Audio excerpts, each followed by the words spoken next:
Assalamualaikum warahmatullahi wabarakatuh. Halo, saya Meira. Di sini saya akan melanjutkan membacakan buku Sepi, Mengapa Manusia Merasa Kesepian dan Bagaimana Berdamai Dengannya, oleh Pijar Psikologi. Part 2. Penyebab dan dampak sepi. Dampak-dampak kesepian dan bedanya dengan kesendirian. Koes Ayunda Zikrina Putri dan Mirza Muhammad Iqbal. Karena yang sendiri belum tentu merasa sepi dan yang ramai belum tentu merasa damai. Dunia yang kian ramai dengan berbagai macam kanal media sosial ternyata masih menyimpan kekosongan di negara-negara maju. Setidaknya sekitar sepertiga populasi dilaporkan merasa kesepian. Di Amerika, sebanyak 20% orang dewasa yang tercatat mengalami kesepian. Hal itu menyebabkan masalah serius seperti bunuh diri, kecanduan narkoba, putus sekolah, dan depresi. Data terbaru menunjukkan bahwa angka tersebut meningkat signifikan, yaitu 52%. Orang Amerika selalu atau sering merasa sendirian. Sedangkan di Indonesia, penelitian tahun 2019 menemukan bahwa ada 18,6% orang yang dilaporkan memiliki perasaan ini. Pada saat teknologi kian canggih untuk saling menghubungkan, ternyata masih ada yang merasa tak memiliki hubungan yang bermakna. Hubungan di sini tak melulu tentang cinta. Setiap jiwa ternyata butuh untuk saling terjalin dengan sekitarnya. Seorang akademisi Harvard School of Public Health, Jeremy Nobel, berkata bahwa perasaan kesepian adalah pengalaman yang bersifat subjektif, bisa berbeda pada setiap orang dan jenjang usia. Itulah mengapa sulit untuk dikenali. Jika kamu berada di Mars dan memiliki teleskop yang sangat canggih, serta bisa menembus tembok di setiap rumah orang yang ada di bumi, kamu bisa melihat orang-orang yang sendirian, tapi kamu tidak akan bisa melihat mana yang kesepian. Banyak orang menyalahartikan kesepian sebagai sesuatu yang bisa dengan mudah diatasi. Seberapa sering kamu meminta temanmu yang mengeluh kesepian untuk menjalankan hobinya atau melakukan aktivitas lain? Sepi mungkin bisa dialihkan, tapi tidak untuk dihindari. Kita bisa memilih untuk menjadi sendiri, tapi kita tidak bisa memilih untuk tidak merasakan sepi. Berdasarkan pengertiannya, kesepian berarti sebuah pengalaman subjektif tentang perasaan negatif sebagai akibat dari hilangnya kontak dengan manusia berdasarkan pada keamanan psikologis di kehidupan sosial seseorang. Keamanan psikologis dalam kehidupan sosial kita bisa hadir dalam bentuk hubungan yang berarti dengan orang lain yang dekat dengan kita. Hubungan yang berarti bisa dalam bentuk hubungan yang menghadirkan pertemanan, dukungan moral, simpati, rasa percaya, perasaan dicintai, kontak fisik, dan lain-lain. Hal ini menjelaskan mengapa kesepian bukan pengalaman yang objektif, karena semua orang bisa sendiri tanpa merasa kesepian, baik di tempat yang ramai ataupun sepi. Isu kesepian bukan hanya tentang seberapa banyak teman yang kita miliki, atau seberapa sering kita berkomunikasi dengan orang-orang terdekat. Perasaan tersebut jauh lebih kompleks dan tidak mudah dikenali secara kasat mata. Misalnya, seseorang yang memiliki banyak relasi dan mudah berteman dengan orang lain belum tentu tidak kesepian. Lansia atau orang tua yang ditinggal anaknya bekerja jauh dari rumah pun belum tentu kesepian. Perasaan kesepian ini adalah multidimensional, tidak disebabkan hanya karena satu faktor saja. Selain kita yang tidak bisa memilih untuk tidak atau merasakan kesepian, perlu diketahui bahwa kesepian dan kesendirian berbeda dari sisi emosi yang dirasakan. Berbeda dengan kesepian yang merupakan emosi negatif, kesendirian adalah suatu pengalaman positif yang tidak terkait dengan perasaan sakit apapun. Bahkan seringkali kesendirian dimanfaatkan untuk bisa me time, merenung diri, dan aktivitas lainnya. Tentu, Ada saatnya kita lebih memilih untuk melakukan semuanya sendiri, bukan? Dan ada pula saatnya kita ingin ditemani. Tidak ada yang salah dari kedua kondisi ini. Memahami kesepian sebagai bentuk emosi. Emosi manusia adalah sebuah tatanan yang kompleks, tidak hanya terbagi menjadi emosi positif dan negatif, tapi juga bisa lebih beragam, bergantung pada sumbernya. Emosi manusia muncul sebagai respon atas objek atau kejadian yang berada di sekitarnya. Sebagai contoh, kita merasa senang ketika diberi hadiah, kita merasa sedih ketika barang kesayangan rusak, atau kita marah saat seorang teman membatalkan janji. Berdasarkan beberapa contoh di atas, kita lihat bahwa emosi manusia tidak hanya hadir sebagai respon atas keberadaan sesuatu, tapi juga karena ketiadaan. Kita marah ketika seorang teman membatalkan janji, karena pada akhirnya kita tidak bisa bertemu dengan teman. Kita sedih barang kesayangan rusak, karena kemudian barang itu kehilangan fungsinya. Prinsip emosi yang sama juga menyebabkan kita merasa kesepian. Kesepian adalah bentuk emosi yang kita rasakan sebagai akibat karena ketiadaan. Ketiadaan di sini berkaitan dengan hubungan sosial, baik yang tiada secara permanen maupun sementara. Seperti yang sebelumnya telah kita bahas, hubungan sosial bisa menghadirkan makna beragam sesuai dengan keamanan psikologis yang dibutuhkan seseorang. Mari kita lihat contohnya. Seseorang bisa merasa kesepian akibat ditinggal oleh orang yang disayangi, misalnya orang tua. Semasa hidup mungkin orang tua adalah tempat orang itu mendapatkan dukungan moral dan kasih sayang. Saat kehilangan orang tua, hal ini menghilangkan rasa aman secara psikologis bagi orang itu. Hilangnya rasa aman secara psikologis kemudian membuatnya merasa kehilangan dukungan moral, kasih sayang, rasa aman, dan merasa kesepian. Contoh lainnya bisa dilihat dari kehidupan pernikahan. Ketika menikah, setiap orang memiliki ekspektasi akan memiliki teman seumur hidup yang bisa ia andalkan, tempat berbagi, tempat curhat, tempat segala perhatian bersumber, dan bentuk kasih sayang lainnya. Ketika hal ini ternyata gagal dipenuhi oleh pasangan, maka absennya perasaan yang sudah diekspektasikan di awal pernikahan bisa membuat seseorang merasa kesepian. Mungkin bukan secara fisik, karena pasangannya berbagi atap yang sama dengannya, tapi tidak ada yang bisa membohongi rasa kehilangan di hati. Bagi yang ditinggal di luar kota, jauh dari keluarga atau teman dekat di kota asal, perasaan kesepian juga sering muncul. Kali ini kesepian bisa berakar dari perasaan hilangnya kehangatan keluarga atau dukungan moral dari teman-teman dekat. Mungkin di tempat tinggal yang saat ini, seseorang sudah banyak memiliki teman baru. Namun tentu tidak ada yang mengalahkan hangatnya kota asal yang sudah sangat dikenal. Kesepian ternyata ada jenisnya. Mengenal perasaan kesepian bisa dilakukan dengan melihat sumbernya. Berdasarkan sumbernya, para ahli membagi perasaan kesepian menjadi 3 jenis. Yang pertama, kesepian situasional. Konflik daerah, masalah sosial, atau ekonomi bisa menjadi penyebab munculnya kesepian situasional. Keluarga saling terpisah karena negaranya sedang berperang, atau pasangan suami istri yang harus menjalani pernikahan jarak jauh adalah contoh situasi yang bisa memunculkan kesepian situasional.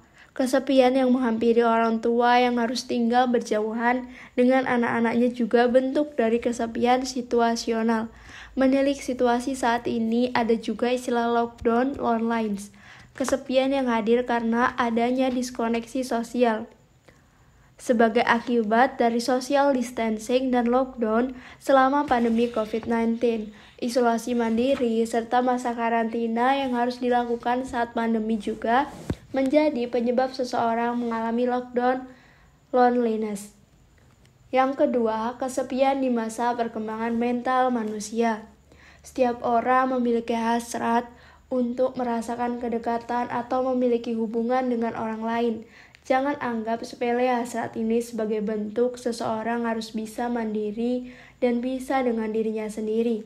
Hal ini dijelaskan oleh Erik Erikson, seorang psikolog yang mencetuskan teori bahwa manusia memiliki tahapan perkembangan dan kebutuhan psikologis yang spesifik di tiap rentan usia. Menurut Erik Erikson, usia 19 tahun hingga 40 tahun adalah usia yang krusial bagi seseorang untuk memenuhi kebutuhan intimasi. Ketika tidak dipenuhi, maka akan menyebabkan perasaan isolasi atau terasing dari dunia. Dalam kaitannya dengan kesepian, perasaan isolasi tadi bisa menjadi sumbernya.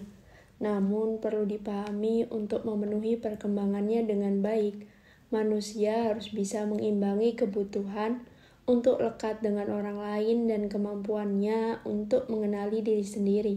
Setiap orang butuh masa-masa sendiri agar bisa menyelami dan mengenali dirinya dengan baik. Ketidakmampuan menciptakan keseimbangan dalam hal ini juga bisa menghasilkan perasaan kesepian. Yang ketiga, kesepian internal. Kesepian jenis ini muncul akibat persepsi bahwa seseorang terus merasakan kesendirian. Seseorang yang memiliki self-esteem dan harga diri yang rendah cenderung sering merasakan kesepian tipe ini. Self-esteem dan harga diri rendah bisa berakar dari banyak hal, baik kondisi saat ini maupun dari trauma masa lalu.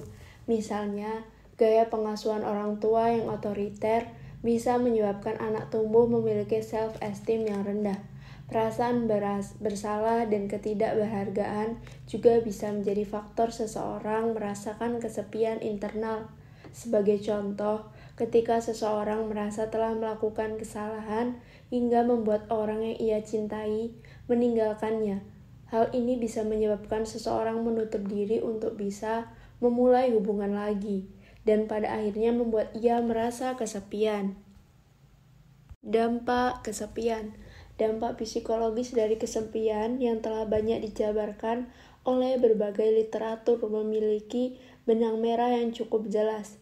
Perilaku, cara berpikir atau kognitif, dan emosi ataupun afektif. Pertama, kesepian mampu memicu gejala-gejala depresif, bahkan hingga memunculkan pemikiran dan perilaku bunuh diri. Meskipun kesepian tidak secara langsung menyebabkan bunuh diri, akan tetapi kesepian merupakan perantara gejala depresif seperti menarik diri dari lingkungan sosial. Menarik diri dari relasi sosial berarti memperkuat perasaan tidak aman dalam dirinya sendiri, sehingga persepsi terhadap orang lain pelan-pelan mulai berubah. Akibatnya, individu menganggap bahwa keberadaan orang lain adalah ancaman dan kemudian enggan untuk menerima bantuan. Kedua, kesepian bisa berdampak pada kesehatan otak dan jantung. Kesepian dapat meningkatkan aktivitas sistem saraf simpatis, meningkatkan peradangan di dalam tubuh, serta menurunkan kualitas tidur sehingga berdampak pada penuaan dini pada otak dan jantung. Peningkatan sistem saraf simpatis bisa menyebabkan gangguan tekanan darah dan meningkatkan kadar kolesterol.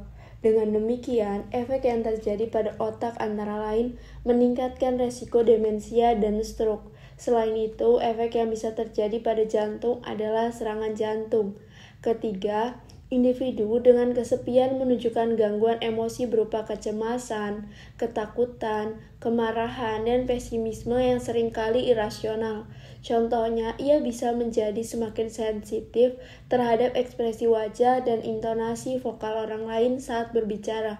Perkataan yang menurut orang lain itu wajar bisa direspon menjadi perkataan yang menyerang. Respon ini berkaitan dengan proses penerimaan informasi di dalam otak saat individu berada di situasi yang kurang nyaman atau menyakitkan. Kemudian, persepsi terhadap orang lain berubah. Ia melihat setiap orang menjadi sebuah ancaman dan memunculkan perilaku defensif atau menghindari orang lain.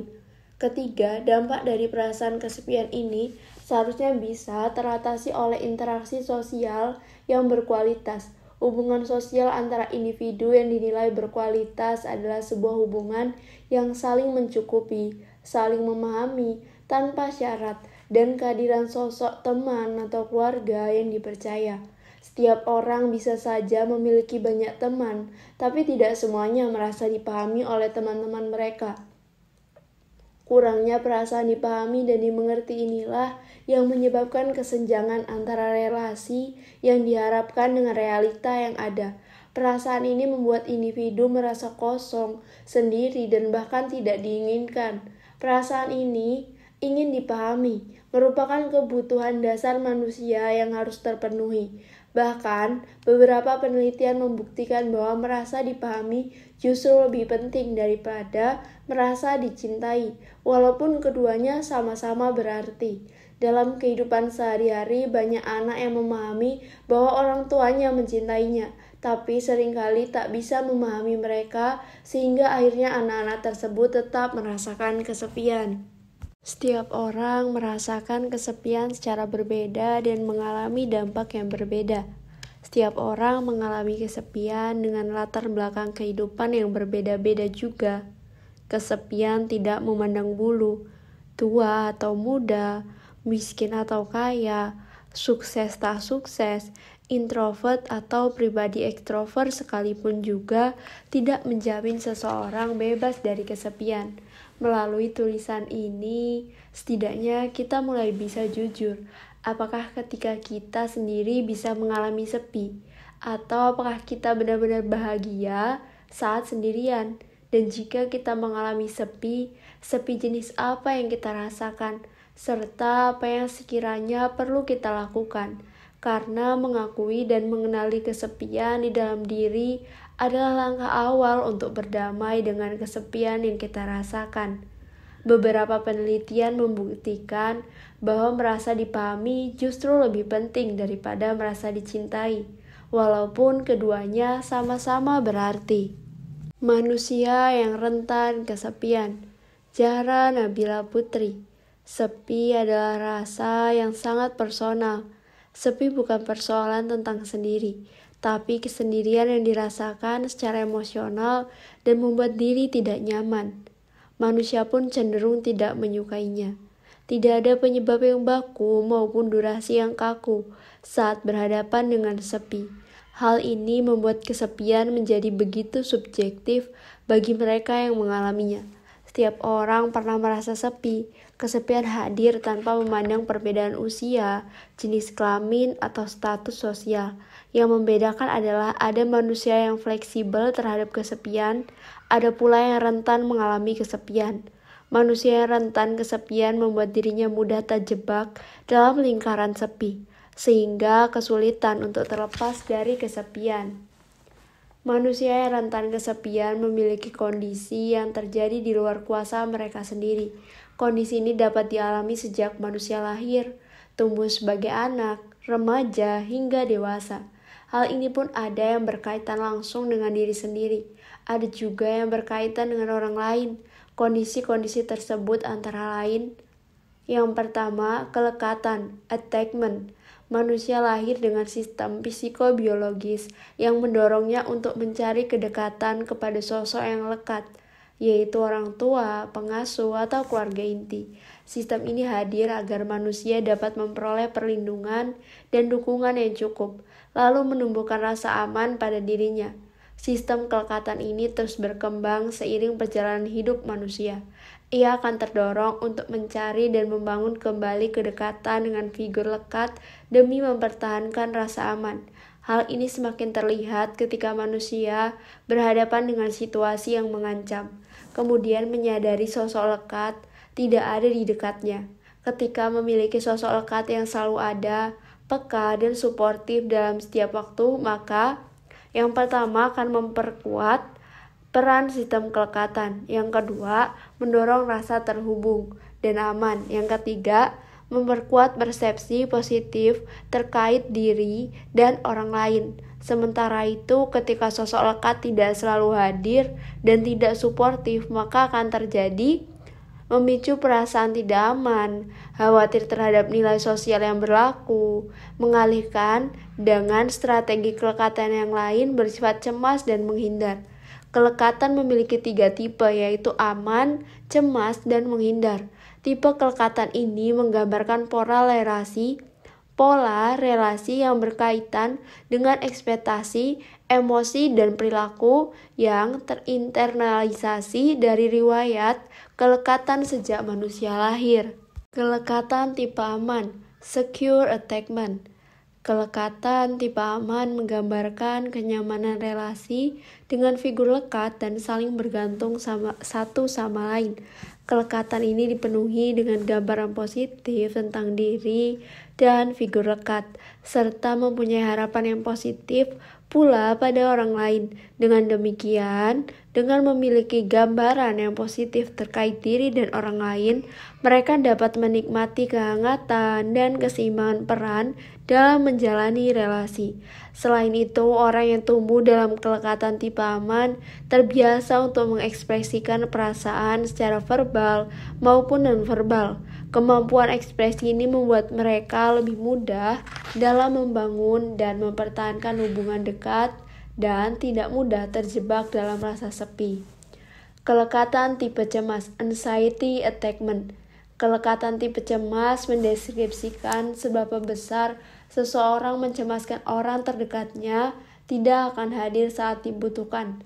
Ia memiliki keraguan terhadap diri sendiri yang berkaitan dengan keberhargaan diri serta kasih terhadap diri maupun orang lain.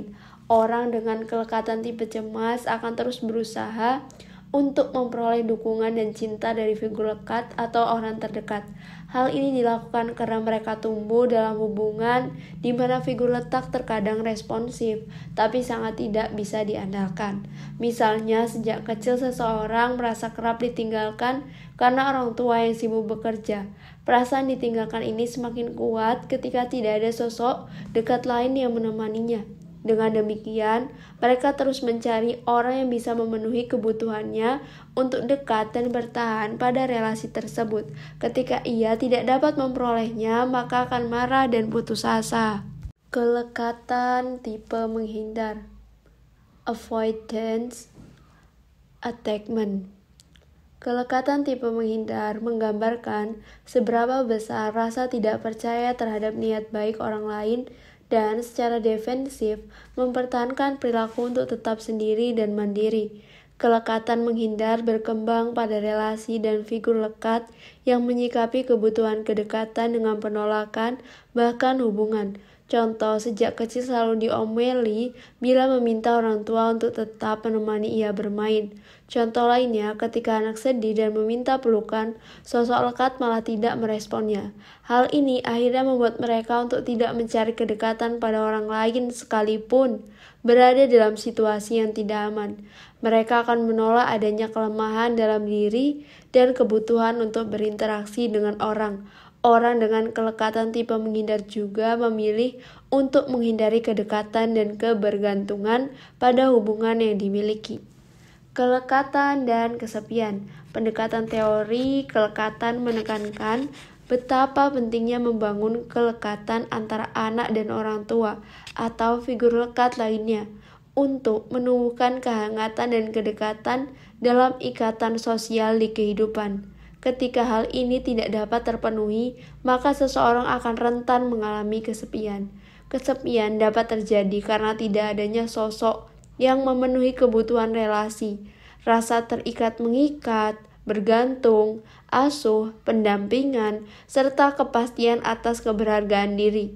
Kesepian sebagai kondisi subjektif menunjukkan ketidakpuasan atas kedekatan, cinta, dan perhatian karena ketidakhadiran figur lekat serta figur lekat yang tidak responsif. Kesepian dipandang sebagai bentuk stres perpisahan yang muncul dari kegagalan untuk memenuhi kebutuhan lekat yang mendasar. Kesepian sewaktu kanak-kanak tanpa kelekatan. Bagaimana jika seorang anak tumbuh tanpa sosok yang lekat dengannya? Apakah anak telah memahami kesepian? Apakah anak benar-benar mengetahui bahwa yang ia rasakan adalah sepi? Demikian adanya pendapat yang mempertanyakan apakah memang kesepian sudah bisa dirasakan oleh anak. Terlepas paham atau tidaknya anak terhadap kesepian, hal itu nyata dirasakan oleh mereka. Kesepian ini menggambarkan karakteristik anak dan lingkungan sosialnya. Karakteristik berupa persepsi diri sendiri serta persepsi teman sebayanya terhadap dirinya yang menunjukkan betapa pentingnya pertemuan bagi anak-anak. Kesepian dapat muncul ketika anak mendapatkan penolakan dan pengabaian oleh teman-teman sebayanya. Sebagai akibatnya, anak merasa rendah diri, tertolak, tidak berharga, kesulitan dalam menjalin interaksi, serta menampilkan perilaku agresif.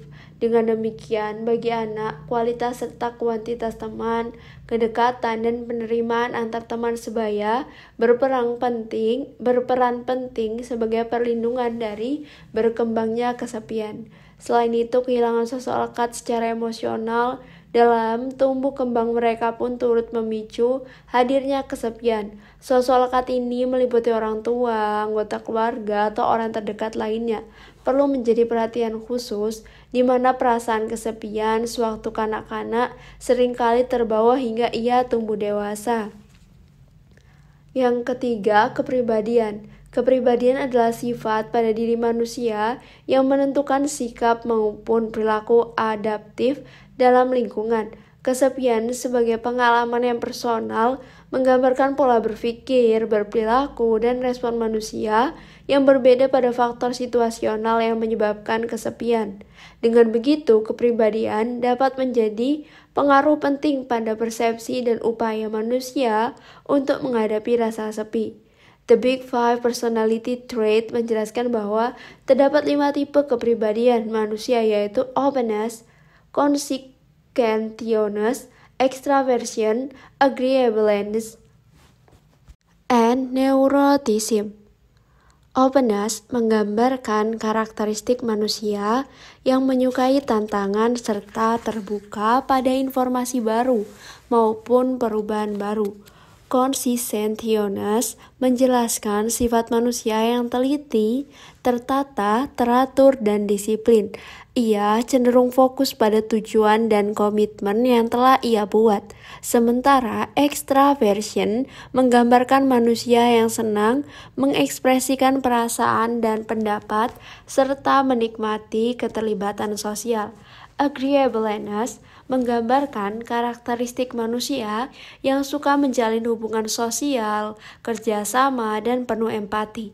Neuroticism menjelaskan karakter manusia yang pencemas, khawatir, dan memiliki persepsi negatif terkait diri maupun yang lain. Perasaan sepi dapat muncul pada relasi sosial yang penuh ketegangan. Seseorang yang terlibat dalam relasi seperti itu memicu kecenderungan neurotik, di mana penuh dengan perasaan cemas, takut, agresif, impulsif, dan cemburu. Ia pun mengalami kesulitan untuk merasakan kepuasan dalam menjalin relasi. Orang neurotik lebih mudah terjebak dalam persepsi negatif dalam melihat situasi, yang menyebabkan dirinya lebih kuat merasakan perasaan-perasaan tidak nyaman dari kesepian. Dengan demikian, kepribadian tipe neuroticism memiliki kerentanan paling tinggi terhadap kesepian. Pernyataan ini sejalan dengan studi-studi sebelumnya yang menemukan bahwa orang neuroticism lebih rentan mengalami kesepian. Orang tipe neuroticism memiliki karakteristik emosi yang tidak stabil, sulit beradaptasi, depresif, bersalah, khawatir, dan pesimis. Karakteristik ini mendorong kepekaan yang lebih tinggi terhadap hal-hal yang negatif, di mana orang yang mengalami kesepian pun memiliki kepekaan yang lebih kuat terhadap rangsangan negatif sosial. Persamaan dalam kepekaan berlebihan pada rangsangan negatif inilah yang memicu neuroticism lebih rentan mengalami kesepian. Sementara itu, 4 tipe kepribadian lainnya memiliki keterkaitan yang rendah terhadap kemungkinan mengalami sepi. Orang tipe extraversion dan agreeable tidak rentan mengalami sepi yang intens karena mereka terbiasa menggunakan dukungan sosial untuk mengelola rasa kesepian. Selain itu, conscientiousness, extraversion, dan openness senang melakukan olahraga, patuh pada rekomendasi kesehatan, dan menjalin interaksi sosial yang mengurangi pengaruh rasa sepi dalam diri mereka. Yang keempat, ada trauma atau luka. Trauma atau luka merupakan bagian cerita hidup yang mengandung perasaan negatif serta membuat fisik dan batin tidak nyaman. Tidak mudah rasanya untuk kembali melihat potongan cerita tersebut secara netral dan tetap menjalani hidup dengan baik-baik saja. Peristiwa traumatis yang terjadi dilihat dalam dua sudut pandang, yaitu pertama berfokus pada diri yang mengacu pada penderitaan traumatis yang menyasar diri sendiri, sebagai contoh kehilangan orang tersayang. Yang kedua, berfokus pada orang lain yang mengacu pada peristiwa yang terjadi pada orang lain, tapi juga berdampak pada diri sendiri. Contohnya, orang terdekat menjadi korban kekerasan. Trauma dapat melukai kepercayaan sebagai dasar dalam berelasi yang kemudian mengarah pada ketidakstabilan dalam menjalani relasi hingga muncul rasa sepi. Seseorang yang mengalami hambatan dan kekurangan dalam berelasi ini turut mempercepat berkembangnya rasa kehilangan atas dukungan orang terdekat dan menguatkan rasa kesepian. Sebagai catatan, trauma ataupun luka bisa terjadi dalam kehidupan sehari-hari yang terlihat ordinari, kehidupan sekolah, remaja, pacaran, maupun ekstraordinari, yaitu contohnya perang. Berikut penjelasan lebih detail mengenai trauma dan kesepian yang mengikuti kehidupan manusia. Penolakan dan kekerasan saat remaja. Ordinary. Pada perkembangan hidup remaja, penolakan oleh teman sebaya atau menjadi korban kekerasan dalam pacaran memicu perasaan sepi pada mereka yang mengalaminya. Perasaan sepi yang mereka alami berkaitan dengan kualitas relasi, yaitu teman sebaya atau pacar yang dimiliki. Penolakan oleh teman sebaya dapat berupa perundungan secara daring maupun luring. Perundungan yang dialami seperti hujatan, hinaan di media sosial, kekerasan fisik secara langsung, dijauhi oleh teman karena fitnah terkait diri yang beredar atau menerima ancaman dari teman sebaya. Sebagai dampaknya, remaja dapat merasakan kesepian yang intens dan memandang relasi sosial yang dimiliki secara negatif. Hal yang perlu diperhatikan adalah kesepian tidak hanya menjadi akibat, tapi juga menjadi faktor resiko terjadinya perundungan di remaja. Ketika seorang remaja merasa sepi, memiliki jumlah teman yang sedikit, serta tidak banyak menerima dukungan dari orang terdekat, maka ia lebih rentan menjadi sasaran perundungan dari teman sebayanya. Akhirnya, kesepian yang dirasakan pun berputar semakin kuat. Di sisi lain, dalam persoalan relasi romantis, seorang remaja yang terjebak dalam relasi penuh kontrol oleh pacarnya akan lebih mudah merasa kesepian. Kehadiran perasaan sepi ini semakin kuat karena pacar mengendalikan segala sesuatu dalam hidupnya, terkait diri maupun relasi yang dimiliki. Bentuk pengendalian yang dilakukan seperti membatasi jumlah teman, mengawasi berlebihan pertemanan yang dimiliki, hingga meminta untuk memutus pertemanan tersebut. Akhirnya relasi sosial yang ia miliki semakin sempit dan hanya terbatas pada pacarnya saja. Trauma perang. Extraordinary. Mereka yang pernah terlibat dalam perang turut rentan mengalami kesepian. Kerentanan sepi ini semakin kuat melalui dua hal. Yang pertama, pada medan peperangan mereka yang mengalami trauma merasa sendiri dan tidak berdaya. Yang kedua, ketika pulang dari peperangan, mereka merasa asing dan terasingkan karena tidak ada yang bisa memahami trauma mereka. Sebagai dampaknya, mereka menghindari keterlibatan sosial, mengalami kesulitan dalam menjalin relasi, mengalami hambatan dalam keberlangsungan hidup sehari-hari, dan kepuasan hidup pun menurun. Veteran perang dapat merasakan malu, rendah diri, serta bersalah, misal karena terpaksa menembak warga yang tidak bersalah, sebagai dampak dari peristiwa traumatis yang ia alami selama peperangan. Hal ini menghalangi mereka untuk bercerita atau meminta bantuan kepada orang lain atas traumanya. Akhirnya kesepian pun menguat karena mereka tidak dapat menerima dukungan sosial yang cukup pada dirinya. Luka batin dan kesepian. Luka batin serta kesepian yang sudah dialami sebelumnya memperbesar kemungkinan untuk kembali mengalami masalah mental dan kesepian 1 sampai 2 tahun ke depannya. Yang menjadi dilema adalah mereka yang mengalami ini tidak mudah untuk membuka diri demi memperoleh dukungan dari orang lain. Ketika sudah berani membuka diri pun belum tentu mendapat dukungan yang diharapkan. Akhirnya perasaan sepi sebagai dampak dari kurangnya dukungan dan pengakuan semakin kuat dimiliki. Bila terus-menerus dibiarkan, maka akan menjadi pemicu yang semakin kuat untuk mengalami kesepian lagi ke depannya. Pemicu kesepian semakin kuat ketika kembali mengalami peristiwa traumatis setelahnya. Peristiwa traumatis serupa ini membuat diri merasa tidak nyaman dan tidak aman. Tak jarang pula gejala depresif turut menyertai. Hal ini menyebabkan mereka kembali masuk dalam lingkaran yang membatasi diri, memilih menyimpan persoalannya sendiri, serta sulit percaya untuk bercerita dan meminta bantuan kepada orang lain. Dengan kata lain, mereka masuk lagi ke dalam jeratan sepi di luar kendali mereka sendiri. Kesepian bukan hal mutlak. Sebelumnya kita sudah bahas berbagai faktor yang memungkinkan seseorang lebih rentan mengalami kesepian, seperti pengalaman lekat dengan figur terdekat, kepribadian, dan juga pengalaman traumatis. Namun perlu diingat juga bahwa faktor-faktor ini bisa membuat seseorang semakin merasa hampa atau bisa juga tidak begitu berdampak apa-apa. Manusia bisa rentan terhadap kesepian, tapi bukan berarti kesepian adalah hal yang mutlak. Bukan juga berarti manusia benar-benar tidak akan pernah bebas dari kesepian. Mengalami kesepian sesekali adalah hal yang wajar, apalagi jika kita memasuki tahap baru kehidupan seperti pindah kota atau pindah pekerjaan.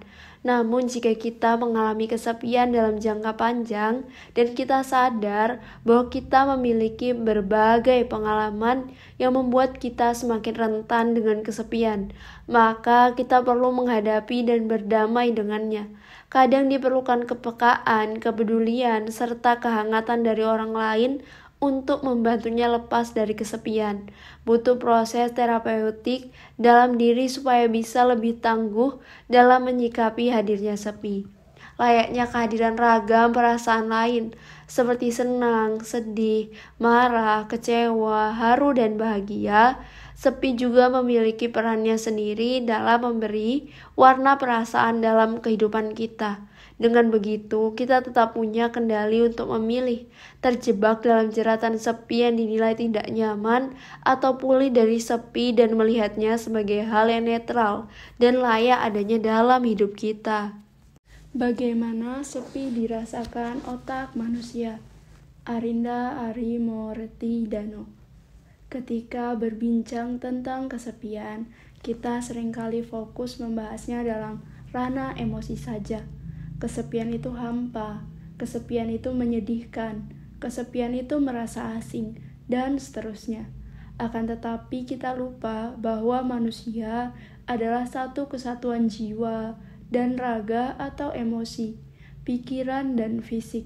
Di tulisan ini kita akan sedikit menyelami hasil-hasil penelitian terbaru yang mengungkap aktivitas neurobiologis seorang manusia yang sedang merasakan rasa sepi. Perlu kita pahami terlebih dahulu bahwa otak manusia bekerja dengan cara yang kompleks dan melibatkan beberapa region otak secara bersamaan. Berbagai teknik dan metode pengukuran sudah dicoba untuk menemukan jejak biologis kesepian, mulai dari MRI, fMRI, CT scan, AAK, hingga pemeriksaan genetik. Namun memang tidak mudah untuk menemukan pola atau jalur spesifik untuk suatu kondisi atau situasi yang tengah diteliti. Meskipun demikian, berkat kemajuan teknologi dan pengetahuan saat ini, peneliti sudah mampu mengerucutkan kesimpulan berdasarkan temuan-temuan terkini. Otak manusia tidak mengenal kesepian, berbeda dengan mamalia lainnya.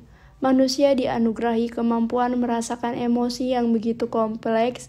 Karena kompleksitasnya ini, peneliti seringkali menemui kesulitan untuk menemukan lokasi emosi di otak manusia. Beberapa emosi menunjukkan aktivitas yang konsisten pada bagian otak tertentu.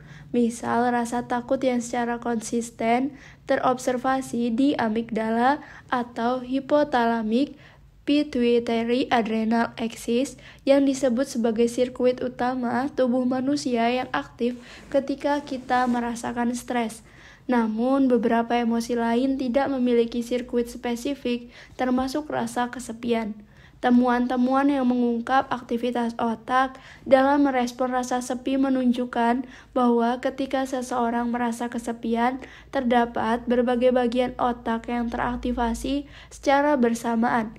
Penelitian pada tahun 2020 menemukan bahwa terdapat suatu pola atau pathway yang tampak lebih kuat aktivitasnya ketika seseorang merasa terisolasi yang diberi nama The Devolute Network. Jalur ini banyak dikenal sebagai jalur dalam otak manusia yang bertanggung jawab dalam membentuk inner thoughts. Uniknya, kelompok peneliti ini menemukan bahwa saat merasa kesepian, bagian otak yang teraktivasi seperti membentuk sebuah pola terkonsentrasi yang saling berhubungan dan melibatkan beberapa bagian.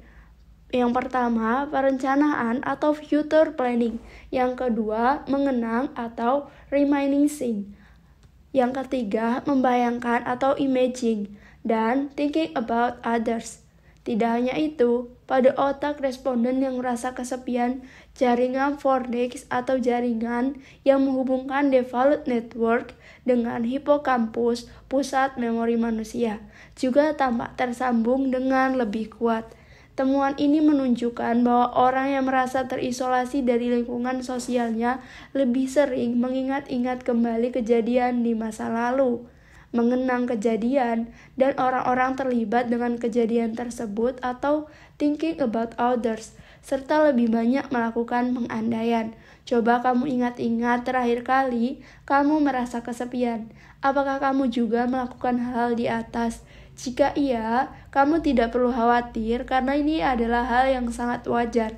Kamu juga mungkin lebih sering mengingat kembali memori-memori masa lalu dan membangun pengandaian mengenai masa depan, future planning, seperti merencanakan meet up, mempertimbangkan menelpon teman, atau mungkin membayangkan bertemu seseorang yang menyenangkan. Penelitian ini menjelaskan mengapa kita bisa berpikir dengan cara tertentu ketika sedang merasa sepi, tapi dirasa belum mampu menjawab pertanyaan di mana letak kesepian di dalam otak manusia. Karenanya, pada tahun 2021 dilakukan systematic review terhadap penelitian neuroscience yang pernah dilakukan terkait kesepian untuk melihat fenomena ini dari sudut pandang yang lebih menyeluruh. Dari penelitian ini, terkumpul 42 penelitian dari berbagai negara yang mengeksplorasi kesepian dari berbagai rentan usia, mulai dari remaja hingga lansia, latar belakang budaya Asia, Eropa, dan Amerika, serta dengan menggunakan berbagai metode pemeriksaan biologis. Berdasarkan analisis tersebut, ternyata terdapat lebih banyak lagi bagian otak yang terlibat ketika seseorang merasakan kesepian, seperti prefrontal cortex, amigdala, frontal striatum atau nucleus accumbens, hingga hippocampus. Hasil penelitian ini lebih menjelaskan betapa kompleksnya aktivitas otak manusia ketika merasakan kesepian dan juga mengapa seseorang berperilaku tertentu ketika merasa kesepian. Sebagai contoh, ketika seseorang yang sedang merasa kesepian diperlihatkan gambar atau video orang lain sedang berinteraksi, mereka akan lebih mudah membandingkan situasi dalam gambar dengan kondisi mereka dan cenderung melakukan self-critics dibandingkan orang lain yang tidak merasa kesepian. Ketika dilakukan scanning, terlihat bahwa bagian depan tengah otak, yaitu medial prefrontal cortex atau MPVC, individu yang merasa kesepian menunjukkan aktivitas yang lebih kuat. Lagi-lagi, yang terungkap adalah aktivitas otak yang mendorong seseorang melakukan sesuatu saat merasa sepi, bukan bagian yang memicu rasa kesepian. Karenanya dari serangkaian penemuan di atas, tampak belum ada penelitian yang mampu memberikan gambaran spesifik mengenai bagian otak yang membuat kita merasakan sepi. Kesimpulan sejauh ini adalah kesepian merupakan perasaan yang kompleks dan muncul di beberapa area otak secara bersamaan. Kesepian dan metabolisme tubuh. Saat merasakan emosi tertentu, tidak hanya otak yang teraktivasi, otak dan tubuh akan selalu bekerja bersamaan, berdampingan, dan saling merespon satu sama lain. Begitu pula ketika seseorang merasa sepi, selain otak yang sibuk memunculkan pikiran-pikiran nostalgia, tubuh juga turut memberikan responnya. Berikut beberapa hal yang terjadi di dalam tubuh ketika seseorang merasa terisolasi. Yang pertama, hormon stresmu meningkat, hormon bahagiamu menurun. Penelitian menunjukkan bahwa kesepian memicu respon yang sama dengan ketika kamu menghadapi tugas kuliah yang banyak, bertengkar dengan pasangan, atau ketika mengalami masalah di pekerjaan, yaitu stres.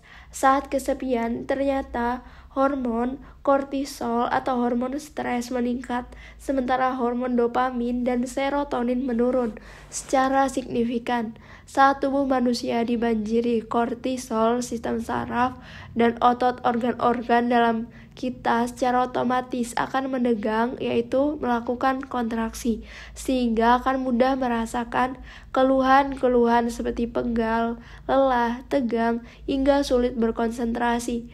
Dampak lainnya juga dapat membuat kerja organ tubuh kita terganggu karena asupan darah, oksigen, dan nutrisi bisa jadi terhambat akibat kontraksi atau penegangan yang terjadi.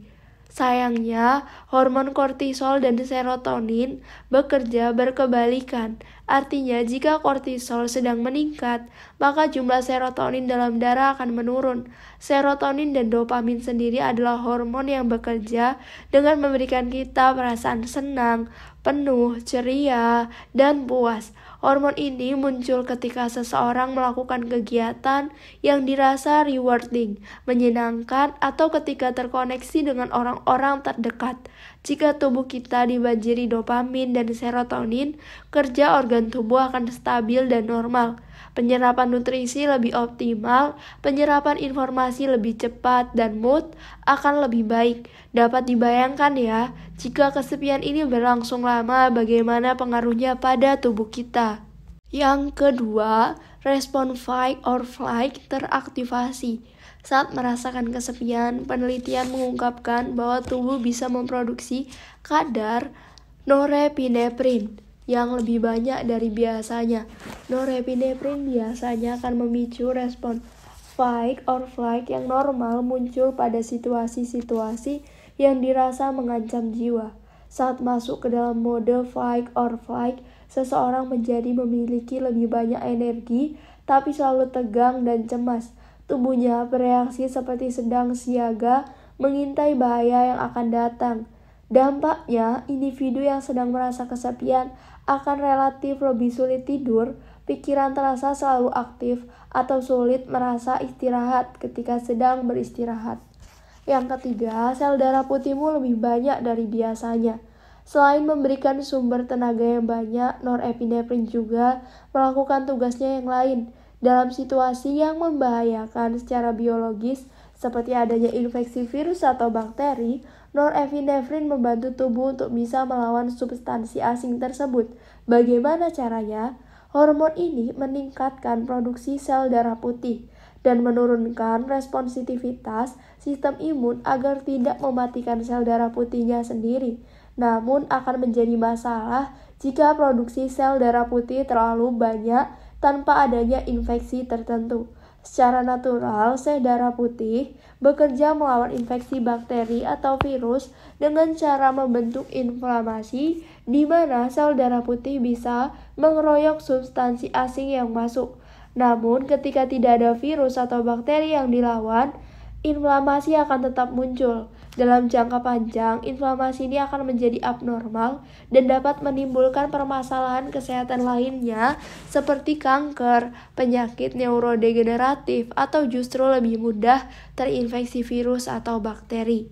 Yang keempat, suhu tubuh menurun. Ternyata penelitian sudah mengungkap bahwa orang-orang yang merasa kesepian cenderung mempersepsikan suhu ruangan lebih rendah daripada orang-orang yang tidak merasakan kesepian.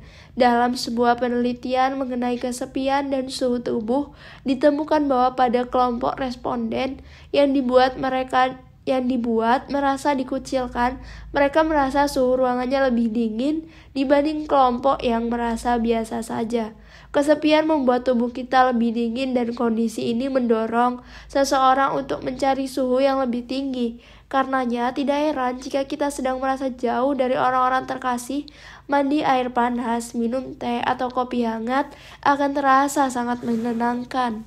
Jika kesepian dirasakan tubuh, apa bisa diobati oleh tubuh? Tentu saja perlu kita ingat bersama bahwa otak, tubuh, pikiran, dan emosi manusia selalu terkait dan saling mempengaruhi satu sama lain. Jika kita merasa kesal, maka kita akan lebih banyak mengkritik, tubuh mudah lelah atau bahkan sulit berkonsentrasi. Atau jika kita sedang berdiri di parkiran mobil di tengah cuaca terik, kesalahan seseorang bisa terasa sangat menyebalkan, bukan? Inilah bukti bahwa semua aspek tersebut saling mempengaruhi, termasuk untuk kesepian. Kita bisa membantu otak untuk merasa lebih tenang dengan membantu memberikan kenyamanan kepada tubuh kita terlebih dahulu.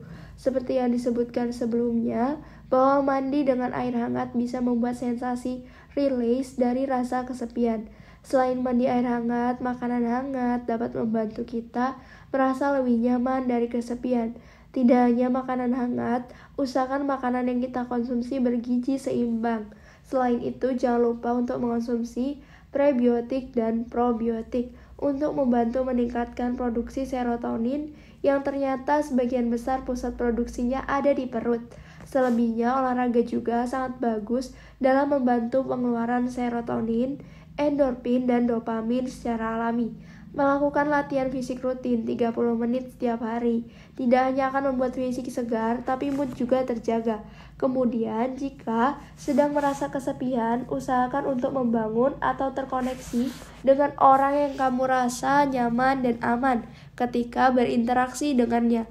Kehampaan yang muncul dari perasaan terisolasi dari lingkungan sosial akan secara perlahan berkurang dengan menjalin kembali kedekatan tersebut. Hal ini juga bisa dilakukan dengan siapapun, orang tua, teman, sahabat lama, teman sekolah, pasangan, anak, saudara, hewan peliharaan, siapapun dan apapun. Eksistensialisme, kebutuhan akan validasi menjadi akar kesepian. Menurut Lee Swindio Appendikaesar, banyak di antara kita yang pernah merasa kesepian dan mempertanyakan keberadaan kita. Apakah ada orang di luar sana yang memikirkan kita? Apakah ada yang menganggap kita penting dan berarti? Akankah ada yang bersedih dan kehilangan jika kita tak lagi ada? Akankah dunia sedikit berbeda jika kita tak pernah terlahir? Krisis eksistensial sebagai pemicu kesepian. Krisis eksistensial terjadi ketika suatu individu mulai mempertanyakan makna, nilai, dan tujuan hidup. Hal ini biasanya terjadi ketika seseorang mengalami trauma psikologis yang berat dalam hidupnya, seperti akibat kehilangan orang yang dikasihi, mengalami kegagalan, pengalaman kekerasan psikis dan fisik, dan lain-lain. Pengalaman hidup yang seringkali pahit, absurd, acak, dan menyedihkan yang terjadi terus-menerus membuat seseorang mengalami kesadaran eksistensial terkait apakah sesungguhnya manusia memiliki otoritas atas hidup dalam membuat pilihan-pilihan dan mengejar kebahagiaan. Krisis eksistensial menyebabkan individu mempertanyakan keberadaannya di dunia ini dan kaitannya dengan keberadaan individu lain. Salah satu hal yang dapat turut disadari ketika krisis eksistensial terjadi adalah bahwa kita semua sendirian di dunia ini. Perasaan kesepian kemudian muncul akibat terputusnya hubungan emosional antara individu dengan lingkungan dan orang-orang di sekitarnya. Individu merasa terasing dan kehilangan validasi atas keberadaan dirinya. Perasaan kesepian dan terisolasi menguat ketika seseorang menyadari bahwa tidak ada orang lain yang sungguh-sungguh memahami penderitaan yang sedang ia alami dan karenanya semakin membuatnya menderita. Ketika hal ini terjadi, individu dapat berpandangan bahwa hidup tidak berarti dan tidak layak dijalani karena hanya berisi penderitaan yang terus membuatnya merasa sakit, serta dia tidak bisa keluar dari kondisi tersebut. Keberadaan diri dan validasi. Kesepian eksistensial juga bisa muncul dari pemikiran dan bangunnya kesadaran atau konsistensi tentang betapa luas dan tak terbatasnya alam semesta ini, sedangkan kita hanyalah setitik debu yang tak bermakna. Seseorang kemudian bisa juga merenungkan jumlah manusia yang tak terhingga atau usia tua dan kematian yang membuat siapapun cepat atau lambat akan terlupakan serta tidak lagi memiliki relevansi dengan keberlangsungan dunia dan orang-orang sekitarnya. Kehilangan makna dan signifikasi keberadaan ini dapat membuat seseorang kehilangan tujuan hidupnya dan koneksi emosional dengan sekelilingnya. Secara fenomenologis, eksistensi kita ditentukan oleh keberadaan orang lain yang turut mengalami dunia yang sama, dan mereka memvalidasi keberadaan kita melalui pengalamannya. Dari orang lain inilah kita mendapatkan pengakuan bahwa kita ada, dan pengakuan tersebut menentukan posisi dan relasi emosional kita dengan keberadaan di luar diri kita. Kita mengalami keberadaan diri sendiri melalui validasi yang diberikan oleh pengalaman orang lain. Kehilangan validasi dari orang lain ini membuat seolah diri kita tidak ada, tidak bermakna, tidak diakui atau tidak diterima, dan kemudian menyebabkan kesepian. Sayangnya masyarakat modern mengatasi beragam jenis kesepian eksistensial ini dengan perilaku-perilaku yang justru semakin membuat mereka terjerumus ke dalam rasa lapar atas validasi, bentuk kesepian itu sendiri. Orang berlomba-lomba mendapatkan atensi, membuat dirinya disukai dan diperhatikan oleh orang lain, dan mendapat banyak pengikut di media sosial. Semakin banyak pengakuan yang mereka peroleh, semakin mereka merasa dirinya lebih baik.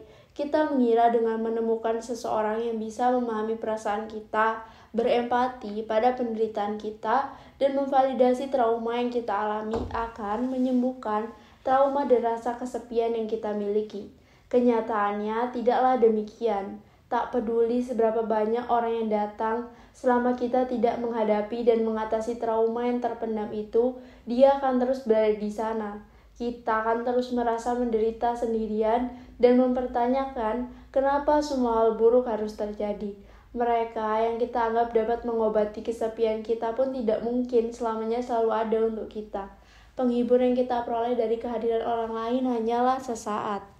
Banyak di antara kita yang ingin memiliki hubungan romantis atau berpacaran pun hanya karena kita ingin mendapatkan perhatian tersebut, bukan karena kita siap untuk berkomitmen.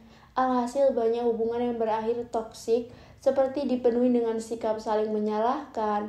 Pada akhirnya, kita hanya menyakiti diri kita sendiri dan pasangan dengan menambah trauma baru dalam hidup masing-masing. Semua bentuk kompensasi tersebut ternyata tetap tidak membuat kesepian yang kita rasakan hilang. Seringkali kita justru menumbuhkan prasangka dan ketakutan terkait apa yang dipikir orang lain tentang kita. Apakah mereka sungguh-sungguh menerima dan menyayangi kita, atau hanya berpura-pura dan justru membicarakan keburukan kita di belakang. Pada akhirnya kita hanya semakin merasa kesepian. Ketika kita mencari validasi eksternal untuk mengisi perasaan hampa dalam diri kita, kenyataannya hal tersebut tak selalu bisa kita peroleh. Apabila kita menggantungkan eksistensi kita dari validasi orang lain, maka kita akan merasa diabaikan ketika orang lain tak dapat memberikannya.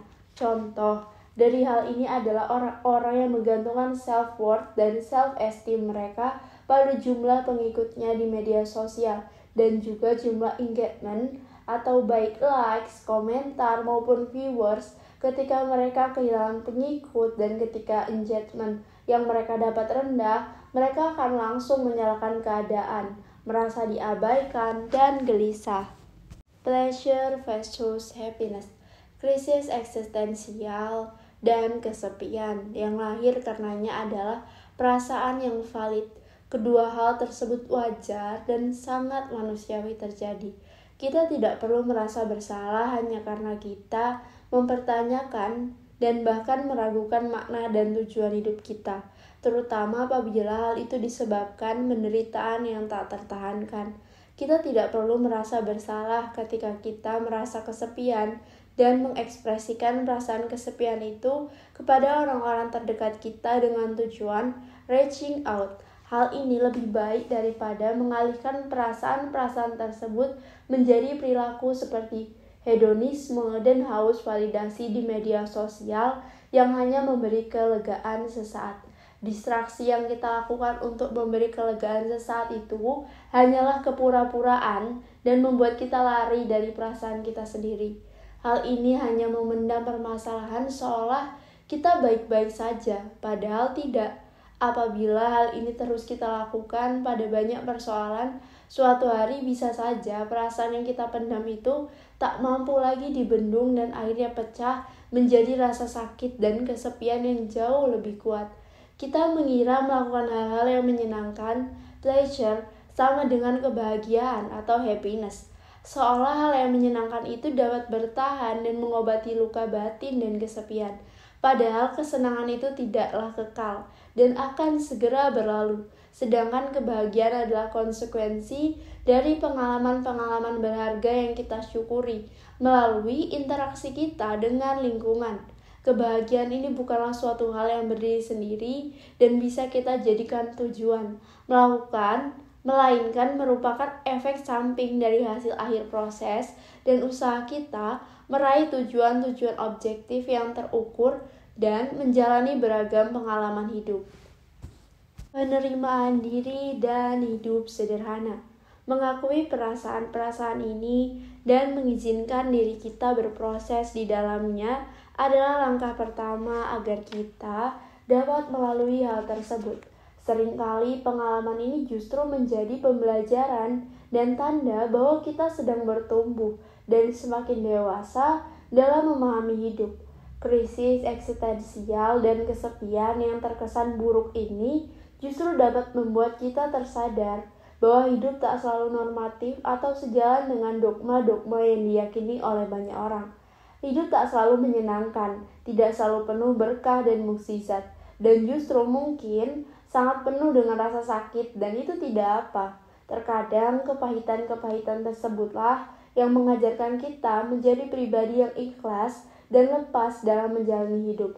Dengan menyadari hal tersebut, alih-alih mencari keluar, kita bisa mulai mendorong diri kita untuk mencari validasi tersebut di dalam, membuat target-target hidup sederhana dan jangka pendek, menentukan tujuan hidup kita sendiri. Tidak perlu tujuan yang besar, cukup tujuan-tujuan kecil yang mungkin dicapai sesuai dengan kapasitas kita, dan mensyukuri pencapaian-pencapaian kecil tersebut adalah cara agar kita bisa memvalidasi diri kita sendiri, menghargai dan menumbuhkan self-esteem dan self-worth dalam diri sendiri.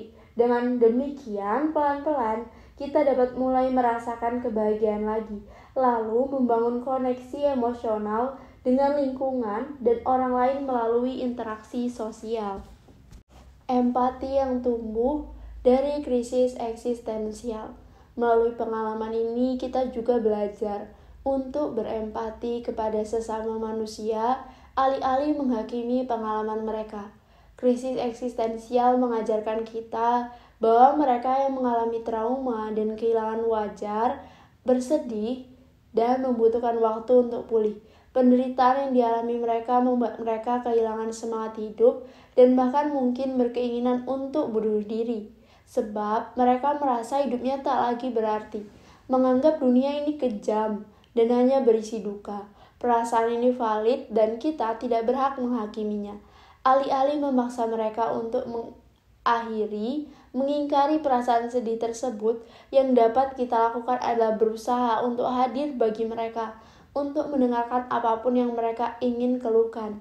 Ketika seseorang kehilangan makna dan tujuan hidupnya, lalu memutuskan untuk berhenti, kita tahu bahwa yang mereka maksud adalah mereka sedang merasa hampa dan sakit. Mereka kesepian karena merasa tak ada orang lain yang dapat memahami perasaan mereka. Mereka kesepian karena merasa keberadaannya tak lagi penting, tak ada orang yang peduli. Apabila kita ingin membantu mereka, kita tahu kita tak dapat melakukannya dengan meminta mereka untuk berpikiran positif dan bersemangat. Berpikiran positif dan memiliki semangat hidup tak mungkin dilakukan oleh mereka yang sedang menderita dan kehilangan koneksi emosional dengan lingkungan dan orang-orang di sekitarnya. Sebaliknya, yang kita bisa lakukan adalah berusaha membangun koneksi emosional tersebut dengan mereka, membiarkan mereka berproses dengan perasaannya, mengizinkan krisis eksistensial tersebut terjadi secara alami, sambil terus menunjukkan bahwa mereka tidak perlu sendirian menjalani semua hal tersebut. Ya, bagian pertama dari buku ini telah selesai. Semoga kalian semua bisa mendapat banyak manfaat dari bagian ini.